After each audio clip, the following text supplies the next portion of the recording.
Buenos días, soy la doctora Sofía Behrens. Le damos la bienvenida al podcast Vida Contigo. Me puedes conseguir en el Instagram como @Sofía Behrens y a Laboratorios Pharma en todas las redes sociales con el usuario Laboratorios Pharma.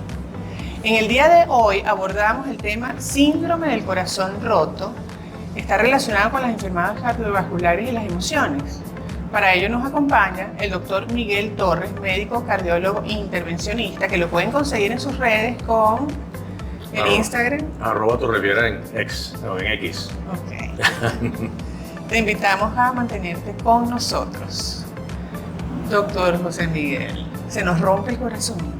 Hola, muchísimas gracias, Sofía, por la invitación. Sí, el corazón se rompe, al menos se fractura. No termina de romperse afortunadamente, pero se fractura. Hay un síndrome reciente, relativamente reciente.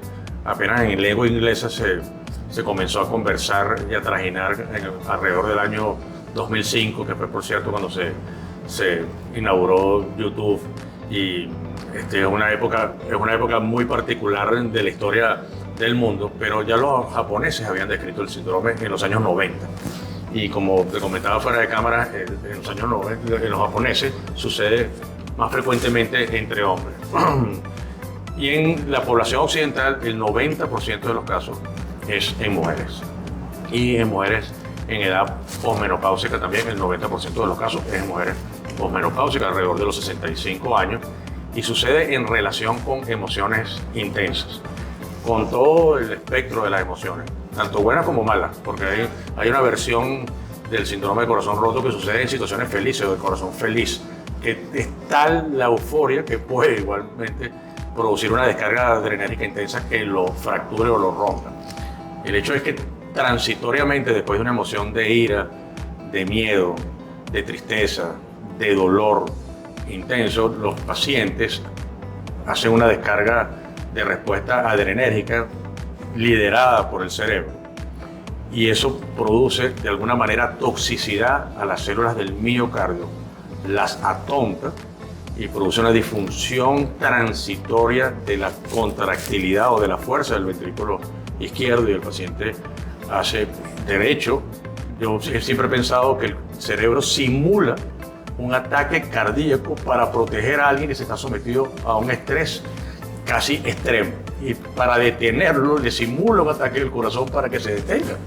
Y entonces el paciente hace un ataque del corazón idéntico en todas sus características: cambios en el electrocardiograma, cambios en algunas pruebas de laboratorio y síntomas. El paciente siente dolor en el pecho, muy parecido, muy semejante a un infarto del corazón, y de hecho es un tipo de infarto.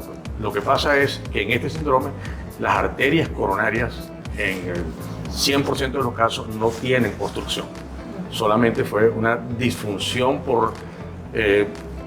porque los humores, es decir, las neurohormonas y las hormonas del organismo, como la epinefrina y la norepinefrina, resultan siendo tóxicas o cardiotóxicas y producen esta disfunción transitoria del corazón. Se llama síndrome de Takotsubo porque el Takotsubo es una trampa que usan los pescadores japoneses para atrapar a los pulpos. Y la silueta que obtiene el corazón cuando tiene este síndrome es idéntica, es como si tú la calcaras una sobre la otra, que parece exactamente a esa trampa. Y entonces los japoneses le dieron el nombre de Takotsubo, para que la gente fácilmente recordara que cuando viera esa silueta tipo en la silueta del ventrículo, que es la cámara más importante del corazón, el ventrículo izquierdo, supieran que estaban enfrente de una disfunción miocárdica. De hecho, se llama también cardiomiopatía postestrés o cardiomiopatía por estrés.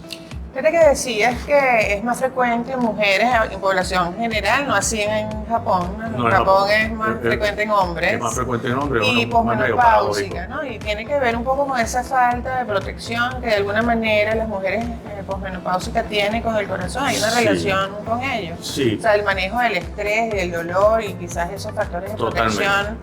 No... O sea, que las mujeres tienen un escudo hormonal que las protege mientras sus ovarios están activos funcionalmente, las protege de alguna manera de la condición cardiovascular. De hecho, la enfermedad cardiovascular aparece 10 años antes en los hombres que en las mujeres. finalmente, además, las mujeres terminan viviendo mucho más. Algunos dicen porque van acabando con los hombres, pero no, terminan viviendo mucho más porque tienen esa ventaja inicial de que no entran en carrera por enfermedad cardiovascular porque sus hormonas las protegen. Una vez que le quitas ese escudo de protección, porque el ovario disfunciona, pareciera que las hace más susceptibles a este evento. Y entonces presentan esta insuficiencia cardíaca agudo o síndrome coronario agudo simulado, que como lo dije antes es transitorio, el paciente se recupera y su ventrículo se recupera casi al 100%, casi en el 100% de los casos en aproximadamente 4, 6, 8 semanas. Si usted que habló de estresores importantes como causa de aparición de esto por los niveles de estrés y todas las características que genera el estrés en el cerebro efectivamente, ¿no? Pero los más frecuentes que has visto en consulta, ¿cuáles son? Asociados a este síndrome del corazón roto específicamente. También es importante decir que los estresores físicos extremos también pueden desencadenar un síndrome de Takotsubo, porque, por ejemplo, pacientes que han estado atrapados en un accidente y tienen que hacer un esfuerzo enorme para salir estaban en una cueva atrapados, y ese esfuerzo físico, claro, hay un esfuerzo físico y emocional combinado, pero ese esfuerzo físico demandante puede desencadenar un Takotsubo. Pero, por ejemplo, están descritos alrededor de eventos gigantescos poblacionales como un terremoto, o están descritos que aumentan, por ejemplo, en eventos muy agradables aparentemente para todos, como un campeonato de fútbol mundial, no un mundial de fútbol.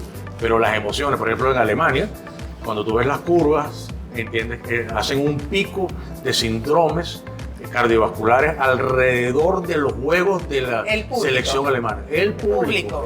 O sea, no, porque te iba a preguntar por los deportistas. No, los deportistas no. Porque están entrenados a eso. Perfectamente. El público, la emoción de ganar o de perder. Ambas cosas pueden producir el evento.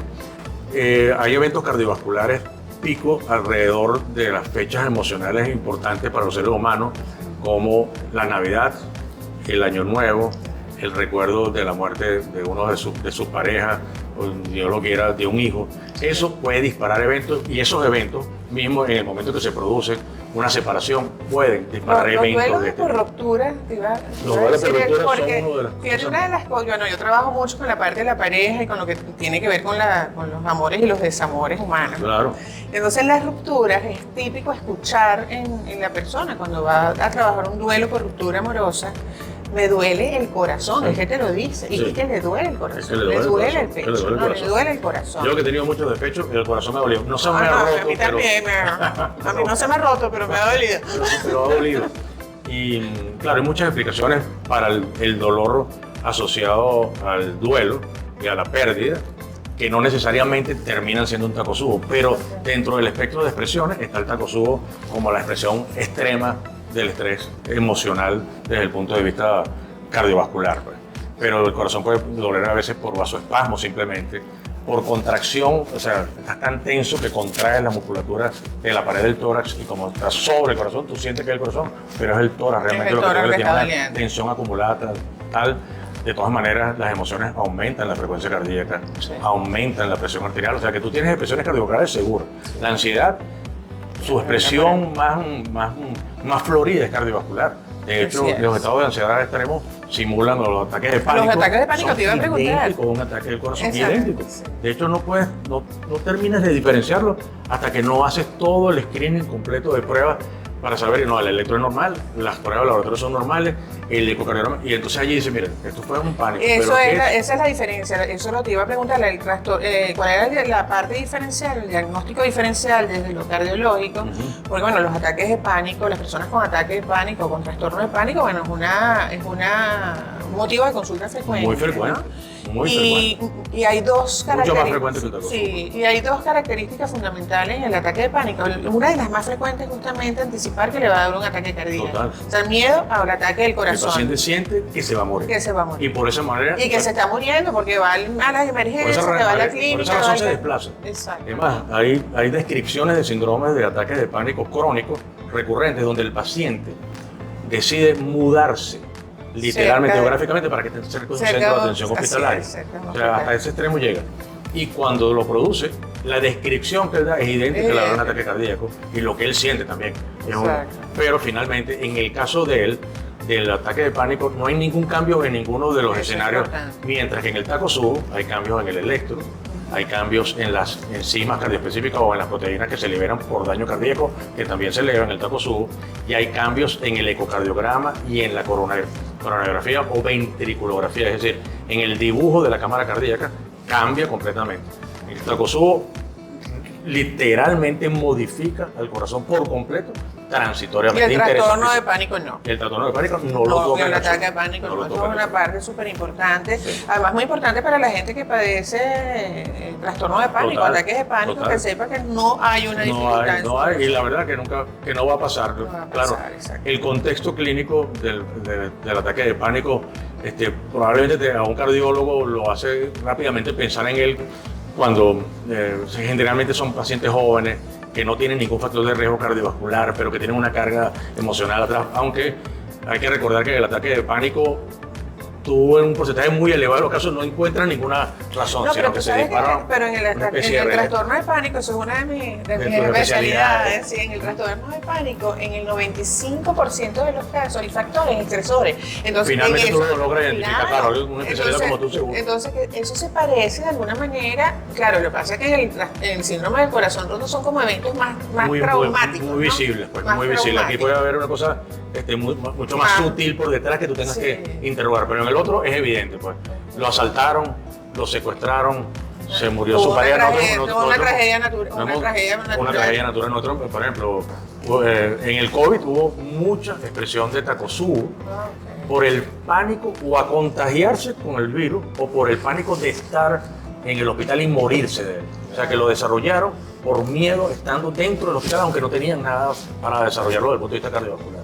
Es interesantísimo, porque es una de sus estructuración cardiovascular en relación con las emociones. Un cerebro que produce una inundación de hormonas cardiotóxicas como la epinefrina y la norepinefrina y hace que todo disfuncione transitoriamente, afortunadamente.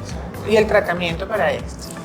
Porque el tratamiento debe ser... El tratamiento se hace en la emergencia, en los laboratorios de hemodinamia, y se hospitalizan estos pacientes porque finalmente ellos quedan en un grupo que se llama MINOCA, que es un infarto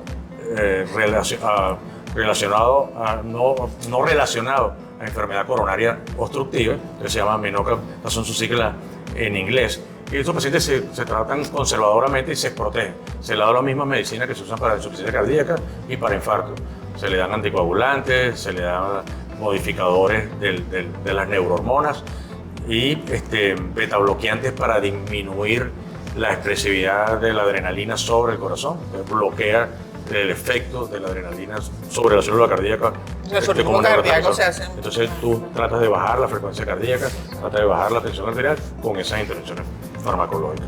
¿Y el tratamiento es por cuánto tiempo? Y el tratamiento es eso, depende de la evolución de cada paciente. Como te digo, la mayoría afortunadamente se recuperan por completo y bueno, tú lo sigues, lo tratas como un infarto por lo menos y lo sigues por los siguientes 6 meses, pero el paciente se recupera la mayoría de las veces en las primeras 4 a 6 semanas sin ninguna otra eventualidad, pero hay un porcentaje pequeño de que puede tener eventos de Takotsubo repetidos. O sea, hay una susceptibilidad prácticamente genética que hace que un paciente haga 3 Takotsubos en su vida. Pero eso es la minoría de los casos. La mayoría es un evento de debut y despedida que no deja ninguna secuela. Eso es importante. No deja ningún ¿Y es un evento grave o no? O sea, es letal. Pudiera ser letal, en un porcentaje muy bajo de los casos pudiera ser letal, porque puede que el Takotsubo se superponga a una enfermedad cardiovascular ya preexistente. O sea, tú estás enfermo cardiovascularmente previamente y una emoción, un cataclismo emocional se monta sobre tu condición cardiovascular debilitada y eso puede terminar siendo letal en algunos pacientes, pero nuevamente es un porcentaje muy pequeño. La mayoría de los casos va adelante y sin eventualidad. Y el elemento estresor, que es lo que de alguna manera lo dispara,